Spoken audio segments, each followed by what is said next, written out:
inú mi dùn pé gbogbo wa náà la rí bí wọ́n ṣe wú òkú Ọlásùnkànmí Quadri Ògúngbénró àbíyàn kan tí wọ́n ṣe wú òkú rẹ̀ níbi tí alàgbà ìjọ Sẹ̀lẹ́ tó pa tó sin sí.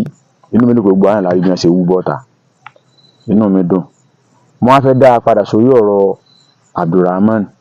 Ẹ rí i pé nígbà tá a pariwo táriwo pọ̀ tí ọ̀gá wa Alhaji Dr. Oríyọmí Hamzat táwọn náà ké gbàjarè tí wọ́n pariwo ta.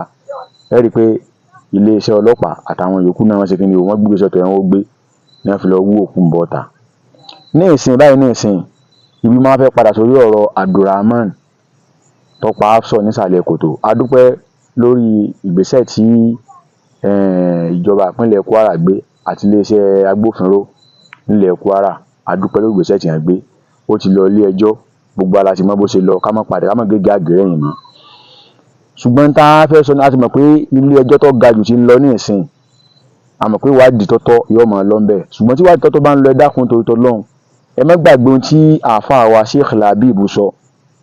Ìní mú fọ́nrán yẹn wá, ṣùgbọ́n tí wọ́n sọ nínú fọ́nrán tí wọ́n ṣe nílé iṣẹ́ rédíò kan ní ìpínlẹ̀ Ìlọrin àbí nípínlẹ̀ Kwara tí wọ́n ti ṣe.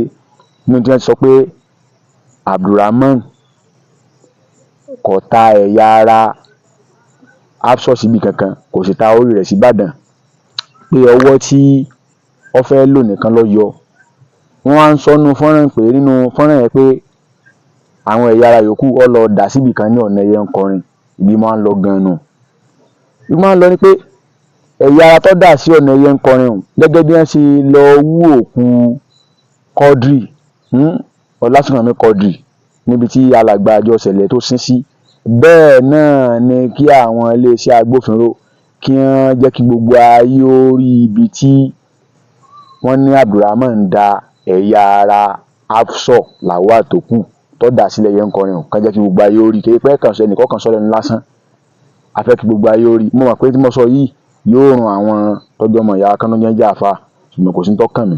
N tá wà á dúró lé lórí náà ni pé gbogbo tó bá ti ń jẹ́ mòdodo, tó bá jẹ́ ìdájọ́ òdodo kó máa wáyé. Torí pé èèyàn gbogbo wa, tá a bá ní ẹ̀sìn ẹlẹ́sìn kan, torí pé ẹnìkan jẹ́ ẹlẹ́sìn kan, gbogbo eléyìí ò ní ìtumọ̀. Ìjọmọnìyàn ló kí ni o ló ṣe pàtàkì jù. Gbogbo ẹ̀sìn tí èèyàn bá ń ṣe tí èèyàn bá ti ní ìjọmọnìyàn la, kò sí, Ọlọ́run ò ṣe nǹkan kan fún. Torí ìdí èyí, bí wọ́n ṣe ṣe fún ti òkú Quadri tán wú bọ́ta yìí nísìn, a fẹ́ kí wọ́n jẹ́ kí gbogbo ayé náà rí ibi tí Abdulrahman tó da ẹ̀yà ara Hafsat tó kù sí. Ẹ ṣáà ti sọ pé kò ta orí sí Ìbàdàn mọ́.